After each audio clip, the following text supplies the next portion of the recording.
हमारे यहाँ ईद की नमाज मस्जिद में होती है और एक औरत खुतबा और नमाज पढ़ाती है, कहाँ तक सही? एकदम गलत है, बिल्कुल गलत। कोई दलील नहीं मिलती कि औरत ईद की नमाज पढ़े या औरतों की जमात अलग।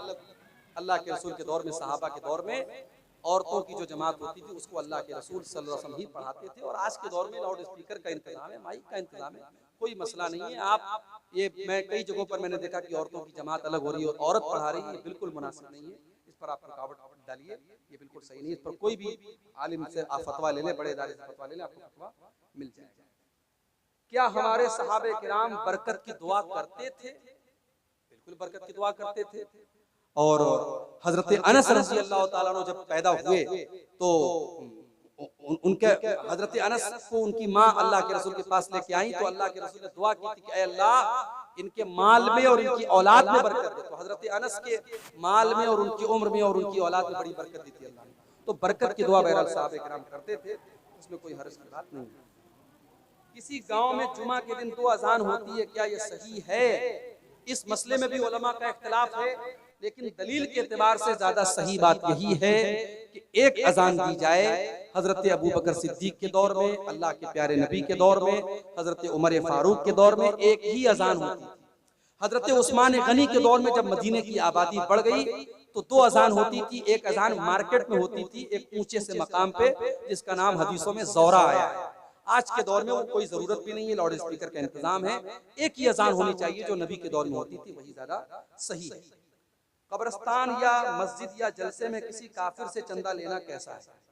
लिया जा सकता है, मगर अगर कोई गैर मुस्लिम ऐसा है जिसके बारे में आपको ये मालूम है कि उसकी सारी कमाई हराम की, अगर मिक्स है तब तो लिया जा सकता है।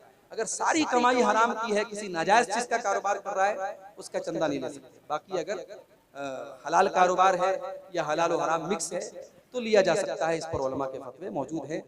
आप देखिए कि खाने काबा की जो तामीर हुई थी मक्का के काफिरों ने अपने पैसे से की थी, हालांकि उन लोगों ने हलाल पैसे से ही की थी लेकिन अपने पैसे से की थी। तो अल्लाह के रसूल सल्लल्लाहु अलैहि वसल्लम जब आपने मक्के को फतह कर लिया तो अगर उनके चंदे से बना हुआ खाने काबा या मस्जिद हराम गलत होती तो आप ढा करके नई मस्जिद बनाते, मगर आपने ऐसा नहीं किया। तो गैर मुस्लिम से भी चंदा लिया जा सकता है, कोई हरज की बात नहीं। अल्लाहु आलम बिस्मिल्लाह। मेरे भाइयों,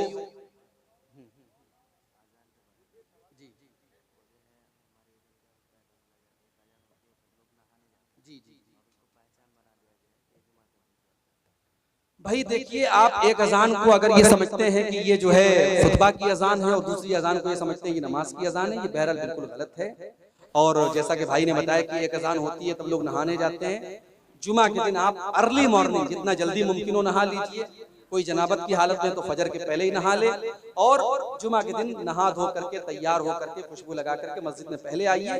उसका सवाब मैंने तकरीर में पढ़ करके सुना दिया है। क्या आपने तकरीर के दौरान कहा कि पाक होकर सोना चाहिए, तो क्या पाक से मुराद वजू करना है? वजू को हर पाक होना कहते हैं, इसलिए बरेलवी लोग कहते हैं कि वजू करके कुरान को छूना चाहिए।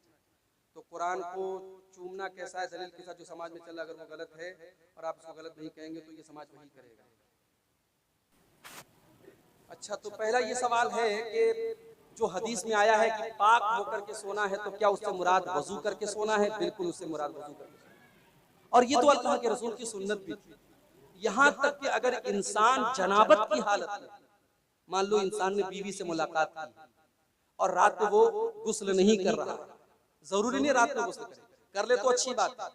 फजर के पहले पहले गुस्ल करना जरूरी है, रात ही में करना जरूरी नहीं। तो अगर इंसान जनाबत की हालत में है तब भी अल्लाह के रसूल की सुन्नत है कि वो वजू करके सोए। हालांकि उस वजू को कोई मतलब नहीं है, उस वजू के जरिए आदमी नमाज नहीं पढ़ सकता, मगर वजू करके सोए। तो यहाँ पाक से मुराद वजू करके ही सोना है। कोशिश यही की जाए कि आदमी वजू करके सोए। अच्छा, कुरान को छूने के लिए वजू होना जरूरी है या नहीं, इस मसले में उलमा का इख्तिलाफ है। उलमा का एक ग्रुप कहता है कि कुरान छूने के लिए बावजू होना जरूरी है, और उलमा का दूसरा ग्रुप कहता है बावजू होना जरूरी नहीं, पाक होना जरूरी है। पाक का मतलब इंसान नापाक ना हो, गुस्ल उसके ऊपर वाजिब ना हो। अगर वजू नहीं है तब ये छू सकता है। अब दोनों में मजबूत बात किसकी है? तो मजबूत बात उसी की है जो ये कहते हैं कि बावजू होना जरूरी नहीं, अफजल तो है। अगर आप वजू करके कुरान को छुए बेस्ट है, बेहतर है। लेकिन अगर वजू नहीं है तब भी आप कुरान को छू सकते हैं। हाँ, अगर जनाबत की हालत में है तो नहीं छूना चाहिए। यानी अगर आपके ऊपर गुस्ल वाजिब है तब नहीं छुएंगे जब तक कि आप पाक ना हो जाए।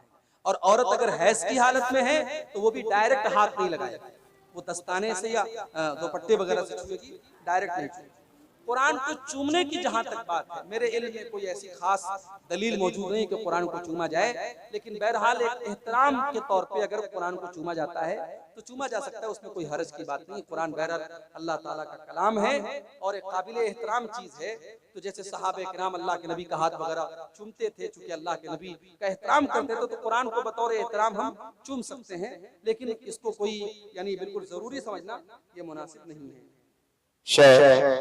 एक सवाल कमेटी की तरफ से है, कब्रिस्तान हम लोग बना लिए 2 साल पहले, इससे पहले किसी को अपने दरवाजे में किसी को कहीं दिया हुआ है, अगर उसको मुंतकिल करना चाहे तो कर सकते हैं कि नहीं? हदीस कुरान पर बिल्कुल किया जा सकता है। बहुत सारे उसकी सूरत, बहुत सारे वाकयात सीरत में मिलते हैं कि कब्र के अंदर किसी को दफन किया गया तो उस कब्र को दूसरी जगह मुंतकिल किया। तो उसकी सूरत यही है कि अब मान लीजिए कि जहाँ पे कब्र है वहाँ पे खुदाई करके उस कब्र के जो भी बाकियात हैं, जो भी हड्डियाँ वगैरह हैं, उनको पूरे एहतराम के साथ किसी कपड़े वगैरह में रख करके, अगर पॉसिबल हो तो कफन का कपड़ा ले लीजिए और उसी कफन के कपड़े में रख करके उसको एहतराम के साथ दूसरी जगह जहाँ कब्रिस्तान है वहाँ पे दफन कर दीजिए। बस यही सूरत है, उसमें और कुछ नहीं चाहिए।